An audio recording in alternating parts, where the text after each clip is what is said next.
Yesus, minggu yang kelima dalam minggu biasa tahun B ini mengajak kita untuk mau merenung mengenai kuasa Yesus yang boleh menyembuhkan manusia secara fizikal dan juga spiritual. Di dalam pembacaan pertama kita mendengar Job, dia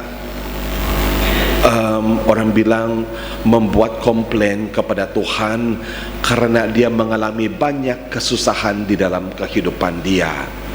Dan kesusahan di dalam kehidupan Job itu sebenarnya disebabkan oleh setan yang mau mencabar bagaimanakah Job boleh hidup masih lagi mau mendambakan Tuhan walaupun kehidupannya itu tidak baik. Nah, disebabkan itu di dalam pembacaan pertama ia juga mengajak kita untuk mau merenung mengapakah manusia mengalami penderitaan. Mengapakah setiap kita di sini tidak akan menghidupi satu kehidupan yang bahagia, orang bilangkan yang berpanjangan. Kita akan sentiasa juga mengalami kehidupan yang penuh dengan dugaan dan cabaran, karena itu bukannya datang daripada rencana Tuhan, tetapi datang juga daripada kita manusia yang berkali-kali tidak mau membawa rencana baik Tuhan itu di dalam kehidupan kita, dan juga menggunakan kekuatan kita juga untuk mau menyelesaikan segala masalah dalam kehidupan kita di dalam dunia ini. Sebab itu pemazmur di dalam Mazmur pada hari ini mengajak kita untuk mau merenungkan Tuhan yang sentiasa sahaja mau menyembuhkan setiap kita.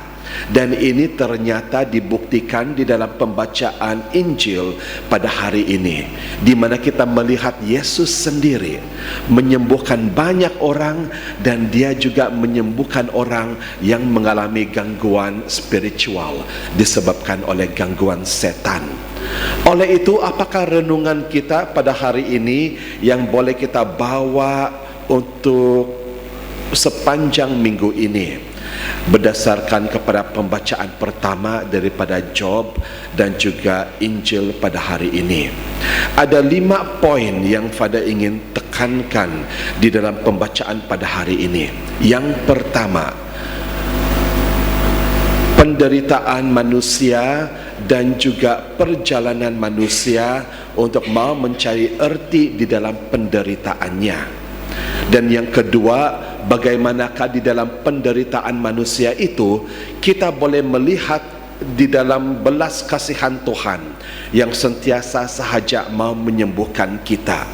Dan kalau kita dapat melihat penyembuhan yang datang daripada Tuhan itu di sepanjang penderitaan kehidupan kita, maka kita akan dapat, orang kata, melayani dan juga mau melakukan pengorbanan di dalam gereja, karena kita bersyukur bahawa Tuhan sudah memberikan kita segala sesuatu. Dan kalau kita sudah dapat menjalankan pelayanan dan tahu maksud pengorbanan di dalam Yesus, maka kita juga akan diberikan rahmat daripada Tuhan untuk mau menggunakan kuasa Yesus itu di dalam pekerjaan kita, bukan sahaja secara duniawi tetapi secara syurgawi. Oleh itu, saudara dan saudari, tanya diri kita sendiri, setiap kali kalau kita berasa susah hati atau mungkin mengalami kesusahan di dalam keluarga kita kah, atau banyak masalah di dalam pekerjaan kita kah, di dalam perhubungan kita di antara sesama kah, ataupun di dalam sekolah kah, pembelajaran kita, ataupun jangan kita lihat terlampau jauh orang-orang yang ada di sekeliling kita. Apa yang kita lakukan pertama-tama?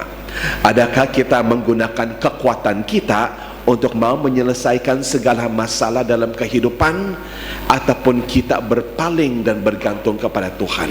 Yang mana satu dulu kita utamakan? Berdasarkan pengalaman Fada di Paroki St. Michael selama 2 tahun lebih sudah, Fada rasa macam baru 1 tahun, rupanya 2 tahun lebih sudah Fada di Paroki St. Michael. Dan Father mendapati bahawa pertama-tama orang menghadapi masalah, mereka akan menggunakan kekuatan mereka sendiri dahulu.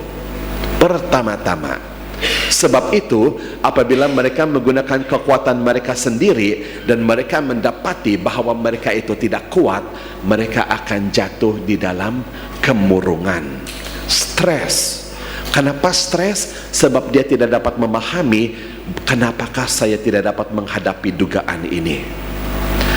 Dan ada pula secara ekstrim, orang-orang ini akan lari daripada gereja karena mereka berdoa kepada Tuhan siang dan malam, tidak juga ada jawapan-jawapan daripada Tuhan yang datang kepada dia. Maka dia mempersalahkan Tuhan karena Tuhan tidak mengambil berat akan diri dia, dan orang ini akan tidak berdoa, akan tidak pergi untuk misa minggu, dan juga tidak akan buat sakramen pertobatan. Sebab itulah orang-orang seperti ini akan sentiasa sahaja dicobai dan didugai oleh setan agar mereka jangan kembali kepada Tuhan. Tetapi Yesus di dalam Injil pada hari ini memberitahu kita bahawa Tuhan itu sentiasa mencari orang-orang yang sudah terjatuh daripada kasih Tuhan itu. Tetapi kita haruslah mau mengambil iktibar dan juga keputusan untuk mau kembali kepada Dia. Kalau kita tidak percaya bahawa Tuhan itu boleh membantu kita, maka kita tidak juga akan dapat keluar daripada masalah kehidupan. Tetapi kalau kita percaya, kata Yesus, kalau iman kamu itu kecil, tetapi kamu percaya, kamu boleh suruh gunung itu untuk bergerak daripada sini ke situ, gunung itu akan bergerak. Tetapi itu tidak bermaksud bahawa kamu boleh suruh gunung Kinabalu untuk pergi ke Sukang lah. Itu orang bilang secara, orang bilang apa, kata-kata indah agar kita mendapat motivasi untuk terus mau bergantung kepada Tuhan. Tuhan memberkati.